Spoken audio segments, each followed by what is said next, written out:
Quelle période pour être fan de catch, les amis. Quelle période de fou en ce moment dans le monde du catch. C'est vraiment une bonne période pour être dans le catch, pour être fan de catch actuellement, parce que tout bouge et tout est hypant.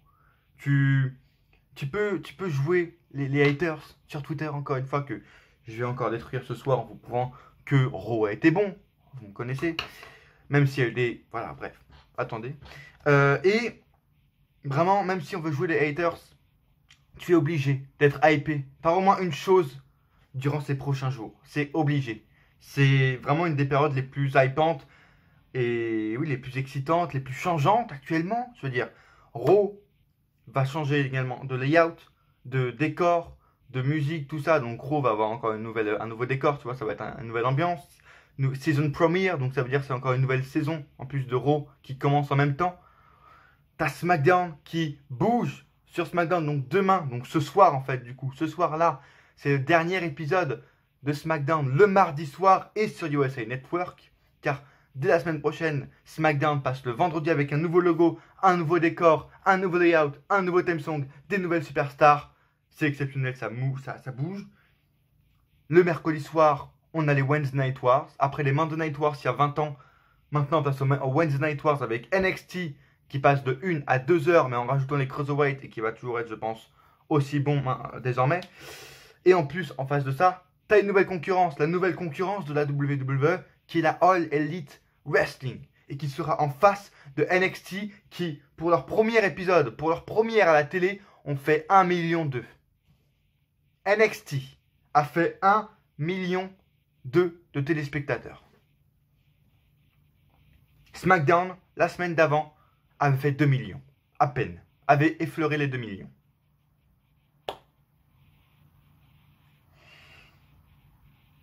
Vraiment, ça va être incroyable. C'est les jours qui vont arriver. Je sais pas si mon cœur est prêt. Je ne sais pas si vous êtes prêts, les gars. En tout cas, dans les commentaires maintenant. Si vous êtes excités par ce qui se passe, par l'ère qui est en train de se construire, c'est une nouvelle ère qui arrive actuellement. Une concurrence pour la WWE, de nouveaux décors, les shows principaux qui bougent, qui passent du mardi au vendredi avec de nouveaux décors. Les pyros, les feux d'artifice. Vous savez que j'ai une grande histoire avec les feux d'artifice. Moi et les feux d'artifice, ça fait depuis 2017 que, voilà, j'essaie d'instaurer les feux d'artifice dans mes vidéos. Il y a des pyros, etc. J'en parle tout le temps. Ça me manque, vraiment. Et qu'hier soir, je vois que, apparemment, tout le monde en parle. Je sais pas sûr, mais apparemment, la WWE voudrait faire revenir les feux d'artifice. Là, ce vendredi prochain, à SmackDown, à partir de SmackDown vendredi prochain. Je peux pas demander plus, en fait. On a un nouveau décor en plus. Et il y aura... Les pyros vont revenir. Ce qui est la base du catch pour moi, les feux d'artifice. Le plus, tu vois, le plus que largeur than life. Je sais pas comment on dit en français, tu vois, mais c'est ça le catch. Et oui, je veux voir ça, putain. Donc, c'est une période vraiment folle pour être fan de catch. Et je suis plus que hypé. Et je peux vous dire, il y aura des vidéos tous les jours. Parce que c'est vraiment la semaine qui arrive avec cette semaine. Mais c'est un truc de malade. Je crois que... Waouh, tu vois, il y a...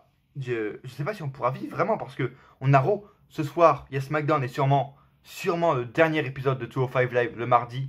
Parce que je pense que dès que SmackDown va bouger le vendredi, SmackDown 205 Live pardon, va être supprimé et va partir sur NXT. Je pense que ça va être ça. Mercredi NXT All Elite. À partir de lundi du coup on a Raw. Et à partir de la semaine prochaine, t'as mercredi NXT All Elite. Vendredi, t'as SmackDown qui arrive. Le premier épisode en plus, c'est les 20 ans de SmackDown en plus. Et dimanche, t'as Hell in a Cell, les potes. En plus, les mecs, ils n'ont pas pu prévoir. Ça fait 1 an que SmackDown est prévu de bouger sur Fox le 4 octobre. Et en plus de tout ça, de NXT, tout ça, les mecs nous rajoutent Hell in a Cell dans la même semaine. C'est un bon point comme c'est un mauvais. Parce que Hell in a Cell n'aura aucune construction. Hein, on va pas se le cacher. Là, les storylines, les rivalités, la construction de Hell in a Cell s'est arrêté là. Pour Raw et pour SmackDown, ce soir, c'est la dernière. Parce que la semaine prochaine, c'est les 20 ans de SmackDown. N'espérez pas une seule seconde que les rivalités vont avancer, vont bouger pour Hell in a Cell qui sera dans 2 jours après. Donc, cette semaine, profitez bien. C'est la dernière fois que on a des storylines, des trucs qui bougent pour le pay-per-view Hell in a Cell dimanche prochain. Donc c'est une période folle. Les vidéos vont arriver, je vous le dis sur cette chaîne, ça va être fou parce que On a la review de Raw aujourd'hui, review de SmackDown demain, review de NXT All Elite sûrement la semaine prochaine en même temps. Je vais essayer de faire une vidéo spéciale entière sur les deux pay-per-view pour les comparer directement. Review de Raw évidemment la semaine prochaine également. Et en plus de ça, je sais pas comment je vais faire parce que tu as la review de SmackDown qui sera sûrement samedi et pronostic de Hell in a Cell. Et je sais pas quand les placer parce que la review de All Elite de NXT ce sera sûrement le jeudi ou le vendredi. Et je ne sais pas où mettre les pronostics. Et j'y pense depuis 2 semaines. Est-ce que je fais review de All Elite et de NXT en même temps jeudi, si j'ai le temps, bien sûr. Pronostic de pay-per-view Hell in a Cell vendredi et review de SmackDown samedi, je ne sais pas. Vraiment, je ne sais pas comment faire. Je ne sais pas comment les autres youtubeurs vont faire également parce que ce soit en US ou en France, ça chamboule tout pour nous, les potes. Vraiment, c'est un truc de malade. T'as trop de vidéos à faire, vraiment. C'est le jeudi, vendredi, samedi, ce sera occupé par du catch tous les jours sur nos chaînes à tous, en France, aux États-Unis, de partout. C'est un truc de malade. Donc bon, vraiment, quelle période pour être fan de catch, et j'ai vraiment hâte de ce qui va se passer. Et j'ai vraiment hâte de voir si les pyros vont revenir et si la VVE va faire un effort pour eux. En tout cas, ce soir, ils le démontrent. Ils nous démontrent, ils veulent nous le faire comprendre. Raw restera toujours The A Show. Même si SmackDown, tout ça, SmackDown va passer des shows parce que Brock Lesnar, parce qu'il move sur Fox. Non. Monday Night Raw restera toujours le show numéro 1. Peu importe ce qui arrive. Donc, voilà. Et on s'en fout, au pire, parce que s'ils veulent faire de Fox le show numéro 1, mais que Raw le reste, tu vois, enfin de SmackDown plutôt le show numéro 1, et ben ça veut dire qu'il y aura plus de qualité du niveau de SmackDown et aussi du niveau de Raw. Ah, enfin, Raw, je veux dire, donc. C'est gagnant-gagnant pour tout le monde, pour nous, pour les fans de catch, pour les catcheurs. C'est magnifique. Et j'ai très hâte de voir ce qui va se passer. En tout cas, Raw, ce soir, évidemment, vous vous en doutez. Pour moi, encore une fois, c'était bon. C'est bien sûr, au niveau de l'exécution, il y a beaucoup de matchs où je me dis, putain, mais c'est n'importe quoi. Vraiment. Surtout, t'as une suite, tu vois. T'as une trilogie d'un coup qui arrive, là, qui est arrivée d'un coup à Raw. Rusev Ishii, déjà, arrêtez. S'il vous plaît, sauvez-moi. Sasha Banks contre Nikki Cross. S'il vous plaît, sauvez-moi, je vais faire une crise cardiaque. Lacey Evans, Ember Moon, arrêtez, je vais mourir. Vous voulez que je meure? Vraiment, la trilogie là, fallait être accroché. Vraiment, parce que, waouh, la trilogie directe, la Banks, machin. Waouh, fallait encaisser ça, tu vois. Fallait pas lâcher, vraiment. J'ai pas lâché, j'ai réussi à tout suivre d'un coup. C'était chaud, mais j'y suis arrivé. Tu vois. Et à part ça, à part ces 3 trucs, vraiment, tout était bon. Que ce soit les promos, on a eu le truc avec les Authors of Pain depuis une semaine. Ils nous sont hypés pour leur retour. Et j'adore, vraiment, j'adore. Ils ont trouvé quelque chose à faire avec les AOP. Ils ont pas juste ramené en mode, oh, on est des gros gars. Les mecs font des promos dans le noir, dans le, tu vois, sombre, etc. Dans les backstage où les mecs parlent leur langue. Je sais pas quelle langue c'est, ça doit être sûrement du samoan, tu vois. Donc ça fait encore un truc en plus, tu vois. Ça leur donne de la personnalité, ça leur donne, tu vois, ça fait peur, tu vois, ça donne un truc en plus, c'est super cool, ça donne un truc en plus dans leur gimmick, les mecs parlent dans une langue étrangère que personne comprend, ils sont habillés, ils sont baraques. Là, cette semaine, ils nous ont démontré leur force en attaquant des gars dans les backstage. Très, très intrigué par ce que va faire AOP. Et est-ce qu'ils sont à Raw, est-ce qu'ils seront à SmackDown, j'en sais absolument rien. Je pense qu'ils seront à Raw, peut-être qu'ils seront à SmackDown, j'en sais rien du tout. Mais j'ai vraiment envie de voir ce qu'ils vont faire. Ils vont sûrement revenir comme la plus grosse équipe, vraiment. Et très intriguant, en tout cas très intriguant. Ils font quelque chose de bien avec les Authors of Pain. Et c'est cool, c'est super. Les autres segments également étaient bons. On a eu un truc avec Becky Lynch, le début du show. Rollins qui dit que la semaine dernière, quand Bray Wyatt l'a attaqué, il s'est littéralement chié dessus. Littéralement, comme un gosse de 2 ans.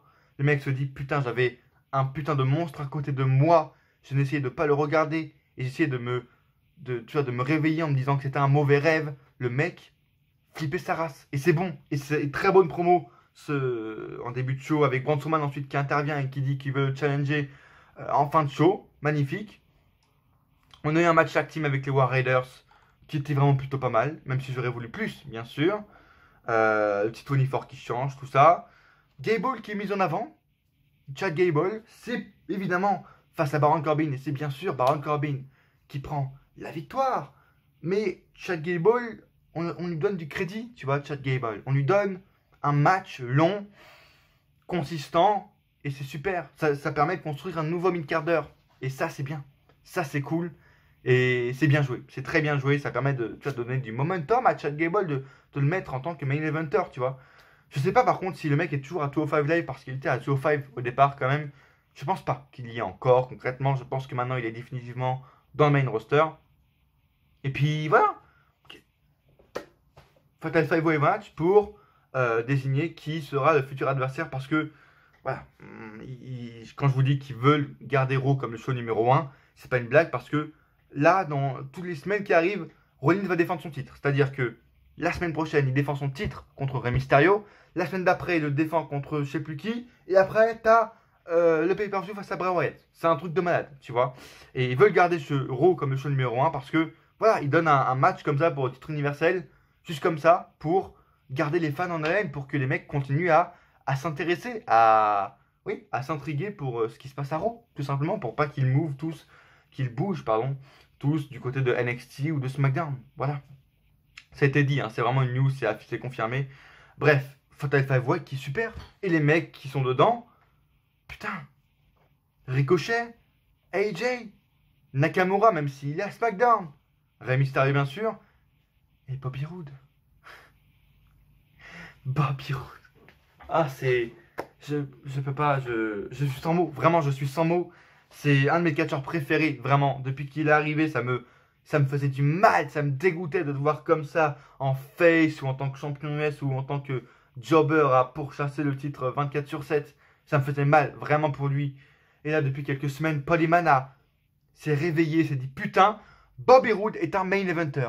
Oui, bravo, bravo. Bobby Roode est un putain de main eventer. Bravo les gars. Et là, ce soir, il est dans un match Fatal 5-Way pour désigner qui sera le futur challenger au titre universel et pour affronter Seth Rollins. Et le mec finit dans les deux derniers. C'est un match à élimination. Le mec en plus élimine le champion US et il termine face à Rey Mysterio en le dominant, etc. Magnifique. Même s'il ne gagne pas, c'est bon pour lui. Il a éliminé le champion US, il est resté dans les derniers. C'est beau. Et le mec, vraiment, il le considère comme un main eventer. Et j'aime ça. Vraiment, merci, merci à la WWE, merci à Paul Heyman parce que c'est sûrement grâce à lui. Et j'en suis vraiment très content. Les mecs ont enfin compris que Bobby Roode méritait, que Bobby Roode, tu vois, avait quelque chose à donner à la main event card. Et en plus, il l'a rappelé. Le mec, à Clash of Champions, il a fait le tomber sur le champion universel. Donc le mec, cela va de soi, il mérite une chance au titre universel. Le mec devrait être ajouté au Fatal 4-Way match à Hell in a Cell pour le titre universel. Ou devrait avoir un match, un contrat ensuite face au champion. Je suis désolé, mais c'est la vérité. Roderick Strong à NXT a piné Velveteen Dream. Il a eu une chance au titre. Bobby Roode, il l'a rappelé en plus là. Il devrait avoir une chance. Il a piné le champion. Même si là, Fatal 4-Way, il aurait pu confirmer. Voilà, mais là, on s'en fout. Même s'il ne gagne pas, le mec mérite une chance au titre. Et ça me fait plaisir. Ils y pensent encore. Voilà, ils le font dire que le mec a fait le tomber sur le champion. Du coup, il mérite. Et c'est cool. On sent qu'il croit en Bobby Roode. Enfin, sûrement, Paul Heyman croit en Bobby Roode. Et ça fait extrêmement plaisir. Bref, un Raw pour moi très consistant. Même si, voilà, l'exécution, c'est pas parfait. Mais les résultats, vraiment, c'est exactement ce qu'il fallait faire. On va y revenir là dans quelques instants. N'hésitez pas, bien sûr, à laisser un like si vous aimez ce que vous voyez, à vous abonner. Merci, on a dépassé les 300 abonnés. Du coup, voilà, les vidéos spéciales vont arriver, je vous le dis, dans la semaine. Il y a une vidéo spéciale, si on peut dire, qui va résumer un peu ce qui va se passer dans les prochains jours, qui va arriver. Une ou deux ou trois, on ne sait pas. Mais restez connectés, vraiment, parce que ça va arriver. Une vidéo peut-être un peu différente des autres, justement, spéciale, ça veut tout dire. Mais ça va toujours parler de catch, hein, vous inquiétez pas, ça va arriver. Donc restez connectés, vraiment, abonnez-vous aux réseaux sociaux, sûrement, parce que ça va arriver. Les réseaux sociaux qui sont ici, là, à peu près, tu vois. Nouveau layout fait par moi. Oui, je suis le propre monteur de mes vidéos. Je suis le photoshopper de mes propres layouts, oui. Je suis encore le seul youtubeur à savoir faire des montages. Waouh, impressionnant, non? N'est-ce pas? Voilà ce que c'est qu'être un ancien youtubeur. 6 ans d'expérience, les potes. T'as acquis un peu de momentum au niveau du Photoshop. Tu vois, donc là, est-ce que je vous l'avais montré la semaine dernière? Je sais plus du tout. Donc bref, si vous l'avez toujours pas vu, voici mon nouveau layout pour SmackDown, pour Raw, pardon, avec ici. Il va sûrement changer en plus parce que le layout de Raw va également changer. Donc, il y aura du changement pour le layout de Raw. Tout comme SmackDown, vous verrez demain, ce sera un ancien layout de SmackDown parce que j'attends de faire le nouveau avec le nouveau logo, les nouvelles superstars, le draft, etc. Je vais attendre un peu. Ça sert à rien de faire un layout qui va changer dans 2 semaines, vraiment.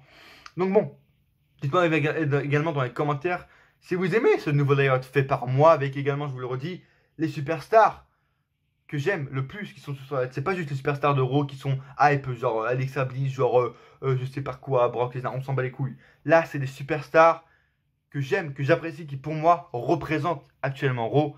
Il manque Bobby Roode, vous inquiétez pas, je vais le mettre. Semaine prochaine, il y sera Bobby Roode. Et les réseaux sociaux évidemment qui sont là. Et n'hésitez pas à aller me suivre maintenant sur Twitter, sur Facebook, sur Snap, bientôt sur Insta. Je ne sais pas si on peut ouvrir 2 comptes, c'est pour ça, enfin ça bloque en ce moment, donc Insta va arriver, mais Snapchat et surtout Twitter pour savoir quand les prochaines vidéos vont sortir ou ce que je pense de ce qui sort en ce moment, les news, les rumeurs sur les pyros, sur tout ça, tout ça.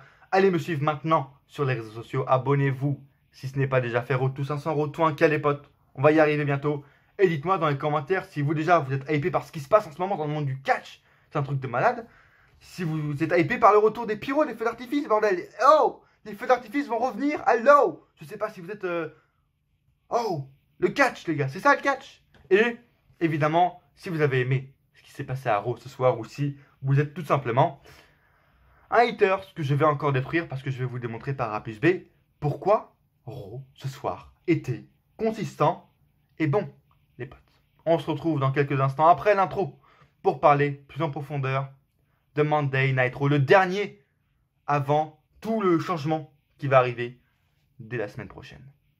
Je vous le dis, j'ai pris un peu de retard. Là, ça fait déjà 15 minutes, 17 minutes même que je parle. Je voulais faire une vidéo de moins de 25 minutes, tu vois, donc ça va être un peu short. Je vais essayer de me dépêcher un peu parce que j'ai même plus de place, tu vois, sur mon portable. Donc je vais essayer de me dépêcher un peu pour ce qui est des reviews, ce qui n'est pas important, etc. En tout cas, bref, le show commence directement avec Seth Rollins, comme je vous l'ai dit tout à l'heure. On a une vidéo qui résume ce qui s'est passé la semaine dernière avec Bray Wyatt, etc. Super. D'ailleurs, Bray Wyatt également qui contrôle tout. Bray Wyatt est à la production de Raw, c'est pas possible. Le mec contrôle le layout, le mec contrôle le décor, le mec contrôle même l'intro de la WWE au début. C'est super cool, le mec, ils le mettent de partout, etc. C'est super stylé, vraiment, ce qu'ils font avec Wyatt. Et voilà ce que Seth Rollins dit au micro. Seth dit qu'en 7 ans, il a fait beaucoup de choses et il a vu beaucoup de choses entre ses cordes, mais il ne s'est jamais senti ainsi lundi dernier. Il était au sol, sans défense, alors qu'il était attaqué par 5 hommes et il s'est retrouvé avec un cauchemar tout près de son visage. Il ne pouvait rien faire sauf fermer ses yeux et espérer se réveiller et voir que c'était un mauvais rêve. Mais non, c'est pire. Dans 2 semaines, il devra entrer dans la Hell in a Cell et défendre son titre contre The Fiend, Bray Wyatt. Il n'a pas besoin de nous dire ce que la structure Hell in a Cell peut faire. Elle est dangereuse et c'est une histoire encore plus différente avec Wyatt dedans. Alors qu'est-ce qu'il peut faire? Rollins dit qu'il va continuer de faire ce qu'il fait alors qu'il a le dos contre le mur. Il va survivre et continuer. Il n'avait aucune chance contre Brock Lesnar, mais il a triomphé. Même chose pour Braun Strowman.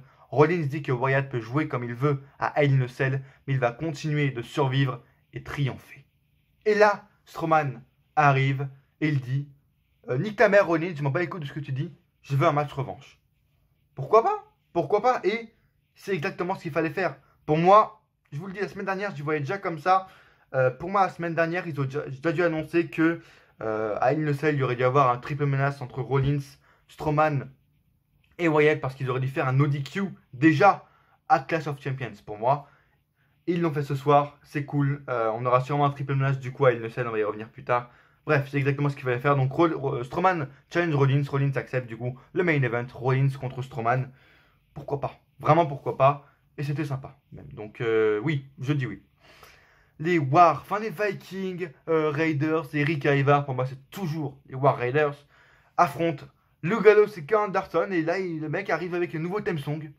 Alors j'ai pas trop compris, je vous l'avoue, parce que leur theme song d'avant, Home and in the Sky, était super stylé. Bah, ça leur allait bien, ça faisait un peu heal et tout. Super sympa. Là, je vous avoue que je sais pas quoi en penser de leur nouveau theme song parce que je l'ai pas très bien entendu, vraiment. J'ai essayé de le réécouter après sur YouTube, mais faut attendre, faut qu'il sorte vraiment en solo, tu vois. Parce que j'ai pas trop compris, apparemment c'est plus hard rock, c'est plus metal. ça pourrait sonner bien pour des heals. Faut attendre de voir. Apparemment, pour l'instant, il m'a l'air d'être pas mal, mais voilà. Parce que, si vous ne le saviez pas, bien sûr, CFOs ne fait plus les musiques. Hein. CFOs n'est plus en contact du coup avec la VVE. C'est une nouvelle entreprise maintenant qui fait les musiques de la VVE, des catcheurs tout simplement. C'est pour ça que c'est différent. C'est pour ça que les theme songs vont sonner différents maintenant. Et c'est pour ça que j'ai peur quand les nouveaux theme songs arrivent, parce que c'est plus CFOs. Et j'ai peur des nouveaux theme songs. On l'a vu déjà avec Eric Rowan, avec Buddy Murphy, Elias. Voilà, c'est pour ça que j'ai peur à chaque fois qu'un nouveau theme song sort maintenant. War Raiders, du coup, un très beau match par équipe d'ailleurs. C'était vraiment super sympa. War Raiders, à la fin, arrive à prendre la victoire après voilà, un bon momentum, un match assez cool, assez dynamique. C'est un match qu'il fallait faire. Les War Raiders remportent ce match. Peut-être une revanche, peut-être un triple menace encore avec Alexander la semaine prochaine, je sais pas. La rivalité va sûrement continuer entre les deux équipes, c'était sympa. En coulisses. Et là, stop, segment spécial. Bobby Roode parle. Bobby Roode est interviewé en coulisses. Et vous savez, maintenant c'est un segment spécial sur la chaîne Darren Ennis Catch. Quand Bobby Roode parle, on la ferme et on l'écoute. Et c'est ce qu'on va faire dès maintenant, les gars. Bobby Roode parle au micro de Charlie Caruso.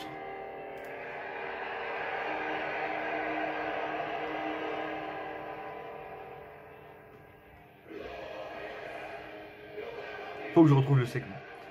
Charlie arrête Bobby Roode et lui demande ce qui lui fait penser qu'il va gagner le Fatal 5-Way ce soir. Roode dit qu'il a fait un compte de 3 à Rollins le même soir où ils ont gagné les titres par équipe de Raw avec Dolph Ziggler.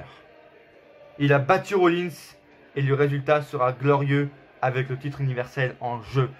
Du coup, Bobby Roode, comme il vient de le dire, mérite une chance au titre. Et ce soir, il s'en bat les couilles qu'il gagne ou qu'il perd parce que il va, pour moi, pour tout le monde, pour l'univers du catch, il va affronter, peu importe ce qu'il passe, le champion universel. Bientôt. Voilà, c'était tout. Segment fini. Les gars, ce sera sûrement sur chaque semaine. Il va, le jingle va évoluer, si on peut dire. Mais voilà, Bobby Roode quand il parle, c'est spécial. Ça fait 2 ans qu'on n'a pas entendu parler. Voilà, on se tait, on écoute. Bref, Michael Cole ensuite est en coulisses, maintenant avec Becky Lynch pour une interview. Cole, à part qu'est-ce qu'il dit à Becky Lynch, le petit qui demande est-ce que c'est un bon choix de faire un Hell in a Cell avec Sacha, alors que c'est la seule à avoir fait un Hell in a Cell, tout ça. Becky dit qu'elle veut la meilleure Sacha, c'est ce qu'il faut, pardon. Elle ne peut pas faire l'histoire en solo, elle a donc appelé tout le monde et Sacha est la bonne personne. Cole dit si elle pense à Bayley. Becky dit qu'on a vu Bayley à Clash of Champions. La seule façon de sortir sera de passer par elle, pardon, Catch News qui n'écrit pas français. Becky dit que Sacha voulait l'envoyer sur la touche avec les coups de chaise, mais Sacha ferait mieux d'être prête pour leur combat. Cool, Becky Lynch interview. Et encore une fois, c'est la fin. Là, la rivalité ne va plus avancer parce que la semaine prochaine, Raw sera spécial, SmackDown également. Donc voilà, fin de la rivalité pour Sacha Bayley. J'espère que vous avez apprécié, parce que si c'est après, c'est un Sacha contre Nikki Cross, qui était pas super. Bon bref, juste avant, on a quoi? EC3. EC3, les gars. Il est vivant. Il est encore vivant, le mec. Et il affronte Rusev dans cette...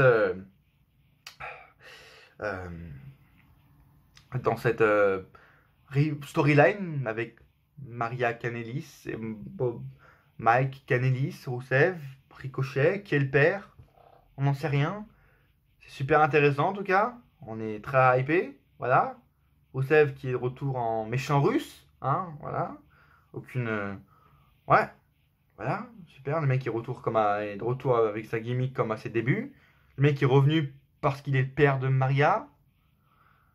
Bref. Rusev bat EC3. Il fait taper EC3 en plus. Donc bon, le pauvre, il aurait eu 15 secondes. C'est déjà ça. Rey Mysterio est ensuite interviewé en coulisses. Il dit qu'il a presque quitté le business il y a quelques semaines, mais c'était seulement un moment de doute. Rey dit qu'il aura une chance d'affronter Rollins et son combat sera dédié pour son fils Dominic. De retour, Sasha Banks, Nikki Cross, la pure merde. Voilà, c'est les 2 dernières minutes qui étaient sûrement cool, vraiment voilà, super cool. Sinon le match, voilà, la VVE ne sait pas faire un match long, bon, féminin. Un match féminin long à Raw, ils ne savent pas faire. Voilà, Banks bat Nikki Cross, ce match n'a aucun intérêt. Il ne fait pas avancer Nikki Cross, il ne fait pas avancer Sasha Banks. Il ne donne pas du crédit à Nikki Cross qui perd, il ne donne pas du crédit à Sasha Banks parce qu'elle bat juste Nikki Cross. Ça ne fait avancer la storyline à personne, ni à Nikki Cross, ni à Sasha Banks. Ça n'a aucun sens. En plus, Sasha Banks qui a besoin de la triche, qui a besoin de l'aide de Bayley pour gagner face à Nikki Cross. Pour moi, c'est déjà un semi-échec. Le 2 heel turn là, Bayley et Sasha, pour moi, c'est déjà un semi-échec. Parce que les deux ne doivent pas être en équipe. Ça n'a aucun intérêt. Elles doivent être en solo, se battre en solo. Sasha Banks devrait jouer psychologique avec Becky Lynch et devrait être en train de la défoncer en backstage, tout simplement, avec des coups de chaise, des coups de kendo stick, j'en sais rien. Des coups de bâton, de table, j'en ai pas les couilles. Elle devrait être en train de défoncer Becky Lynch en backstage. Elle se retrouve à affronter Nikki Cross. Ça n'a aucun sens. Pour moi, c'est déjà un semi-échec. Tu vois, je sais jouer les haters. Tu vois, je sais dire quand c'est pas bon, gros. Et là, ça n'était pas bon du tout. Aussi, dans les coulisses, qu'est-ce qu'ils parlent? Ils disent que machin, Cedric Alexander est bon, mais il n'est pas du niveau d'AJ. Ce soir, personne du niveau d'AJ. Machin, il va gagner le Fatal 5. Ouais, bref. Segment normal. Les Street Profits, ensuite. Ah putain, ce truc, putain, j'en peux plus. Les Street Profits, c'est vraiment gênant en fait. Ça devient vraiment gênant. C'est les pauvres. C'était bien 2-3 semaines, mais ça n'a aucun. Enfin, on s'en fout en fait. C'est nul. Et donc le Miz a ensuite intervient dans leur truc avec les Street Profits machin. Et il annonce que la semaine prochaine pour Raw, il y aura un très gros Miz TV car il recevra Hulk Hogan et Ric Flair. Ok, cool, pourquoi pas. Ça va être super. Vraiment. Bien, j'ai hâte de voir ça. Le Miz. Bobby Roode, il lance mes pensées. Le Miz recevra donc Hulk Hogan et Ric Flair, alors que Ric Flair est en poursuite judiciaire, apparemment, je sais pas, avec la WWE. Bizarre, mais bref. Hâte de voir ça. Qu'est-ce qu'on a ensuite? Lacey Evans, Ember Moon. Bah oui, les mecs font venir Ember Moon de SmackDown, ils la font venir à Raw. Et en plus, c'est pour se faire défoncer par Lacey Evans. Tout va bien. Tout va bien ici à Raw du côté du roster féminin. C'est parfait, en plus elle l'a fait taper par soumission Lacey Evans, c'est exactement ce qu'il fallait faire. Nouvel épisode de Firefly Funhouse, j'ai trouvé moins bien, je vous l'avoue cette semaine, enfin, c'est pas qu'il était moins bien, c'est qu'il avait moins d'intérêt, il s'est passé moins de choses, mais toujours cool. Je vous le conseille d'aller regarder, je vais pas vous le traduire, parce qu'un épisode de la Firefly Funhouse, ça se regarde, ça ne s'écoute pas, ça se regarde, donc vraiment, je vous conseille d'aller voir l'épisode de la Firefly Funhouse. Il est sur YouTube, sur la chaîne YouTube de la WWE. Tout ça, c'était vraiment super cool. R-Truth ensuite avec sur le ring, avec Carmella pour le titre 24/7. Le mec encore se fait poursuivre, tu vois, mais ça perd l'intérêt. Hein. Le mec, il n'y a plus que 3 personnes qui le suivent. Hein. T'as quoi? T'as Kurt Hawkins, t'as encore Drake Maverick, Zack Ryder, Mojo Rawley. Bah, t'as 3 personnes qui le suivent. Donc bon, plus personne ne veut le titre. Hein. Ils essaient toujours d'en faire quelque chose, mais c'est cool. C'est cool, c'était 24. Et je sentais arriver de très loin Carmella qui allait faire un roll-up. Et du coup, voilà, tout le monde voulait faire retomber sur R-Truth. Carmella dit attendez, on en a marre de se faire suivre toujours, on peut plus dormir, on peut plus manger avec R-Truth, c'est chiant. Et là, elle prend par surprise R-Truth et elle fait un petit paquet. Carmella est donc la nouvelle championne 24/7. Et pourquoi pas? Vraiment, ça fait du changement. En vrai, on en a rien à foutre. Un peu du T24, c'est du what the fuck. Du coup, voilà, je le sentais arriver, par contre, je vous le dis, de très loin. Gros comme une maison, ce truc de Carmella qui fait un roll-up. Je le sentais arriver. Et voilà, il devait bien le faire un jour, il y avait des rumeurs. Bah, on va pas plus s'étendre, c'est le T24/7. Sasha Banks et Bayley discutent en coulisses. Sasha dit que Bayley parle comme si c'est elle qui était bloquée dans un coin. Ça ne veut rien dire. Sasha dit qu'elle veut retrouver sa ceinture. Becky est peut-être l'homme, mais elle ne sera jamais la patronne. Elle sera la seule femme debout après Hell in a Cell. Voilà. J'espère vraiment, je n'espère qu'une chose pour ces deux femmes, c'est que au draft qui arrive là dans les prochains jours, elles soient séparées. Que Bayley soit à SmackDown et que Sasha Banks soit toute seule à Raw. Vraiment, c'est une question de vie ou de mort. Il faut que Sasha soit seule à Raw. Vraiment. Baron Corbin affronte Chad Gable et le match était vraiment super long et bon également. Enfin, je vous avoue que j'ai un peu sauté parce que ça fait 2 matchs d'affilée, on l'a déjà eu la semaine dernière. Tout ça pour juste mettre en avant Corbin. Ça donne également du momentum à Chad Gable, comme je vous l'ai dit, c'est cool pour Gable. Ça l'upgrade en mid-quart d'heure, c'est super bien pour lui. Ça, tu vois, il a du momentum, le public le soutient, tout ça, c'est super. Mais à la fin, on le sait très bien, tout ça, c'est juste une mascarade pour mettre en avant King Corbin, Baron Corbin, et pour lui donner une victoire, bien sûr. Ce match, par contre, s'est terminé cette fois en disqualification de Baron Corbin. Mais voilà, c'est toujours pour le mettre en avant, pour montrer qu'il est plus puissant. Je sais pas comment ça va se terminer. Est-ce qu'on aura un match à Hell in a Cell sûrement entre Baron Corbin et Chad Gable? Je ne sais pas, je pense sûrement. Mais voilà, j'en ai déjà marre du règne de Corbin, King Corbin. Voilà, tous les King of the Ring Tournament étaient faits pour mettre en avant Baron Corbin. J'en étais sûr, je le savais. Et ça commence déjà à me gaver, ce push de Baron Corbin qui n'a aucun sens. Voilà. En coulisses, du coup, on retrouve pour la deuxième semaine consécutive, une promo des Authors of Pain pour les promouvoir, car ils vont faire leur retour bientôt. Rezar dit que la semaine dernière, ils ont montré que le roster avait peur d'eux. Ils vont montrer qui est AOP. Donc le duo quitte les backstage, leurs pièces où ils étaient, et ils vont taper 2-3 mecs comme ça. J'ai vu Slater passer par là, et 2-3 autres mecs, tu vois, ils défoncent à mort. Et ils reviennent, et ils disent, qu'est-ce qu'ils disent? Ils disent, ils retournent dans la loge, et Rezar dit que personne ne veut les trouver. Et maintenant, on sait pourquoi. Vraiment, super intriguant. Ils parlent en plus dans leur langue, comme je vous l'ai dit tout à l'heure. Ça rajoute un truc, tu vois, ça rajoute un petit suspense, une petite intrigue. Tu vois, ça les met différents, simplement. Ça les donne différents des autres équipes. Ça leur donne une personnalité. Et tu vois, ils sont baraqués, ils sont bien, ils sont chauds, ils sont musclés comme jamais. Très très hâte. Vraiment, est-ce qu'ils vont être à Raw, à SmackDown? Je pense maintenant qu'ils seront plus à SmackDown, vu que tout ça avec le mouvement sur Fox, les mecs ils prennent Brock Lesnar, du coup. AOP va sûrement aller à SmackDown pour affronter qui? Je ne sais pas. Le New Day et puis le New Day, parce qu'il n'y a plus personne à SmackDown. Bref. Et là, on passe du coup au Fatal 5-Way, l'avant-dernier match. Fatal 5-Way Elimination Match pour être aspirant au titre universel la semaine prochaine face à Seth Rollins. Et c'était un match super cool, on va pas tout le détailler. C'était super sympa, tout le monde a été mis en avant. À peu près Nakamura a réussi à éliminer quelqu'un, AJ a éliminé Nakamura, Bobby Roode a éliminé Styles. Voilà, le mec élimine un champion US. Parfait pour lui, ça le met en avant, ça lui donne de la crédibilité, c'est exactement ce qu'il va faire. Et Rey Mysterio ensuite prend la victoire. Je le voyais pas du tout, vraiment, c'est un peu l'underdog. Mais c'est cool, je vais pas crier parce que Bobby Roode n'a pas eu de chance, parce que Ricochet, parce que Nakamura, je m'en fous. De toute façon, c'était soit Bobby Roode, soit un autre, donc Rey Mysterio.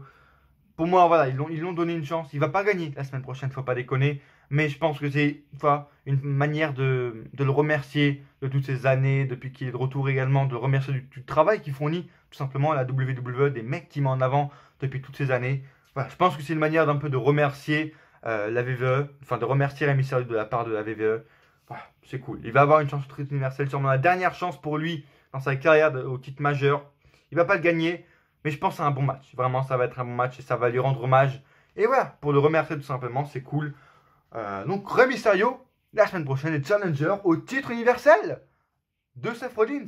J'ai hâte de voir ça. J'ai hâte de voir ça. Et en parlant de Rollins, le main event est là. Braun Strowman affronte Seth Rollins. Le titre n'est pas en jeu.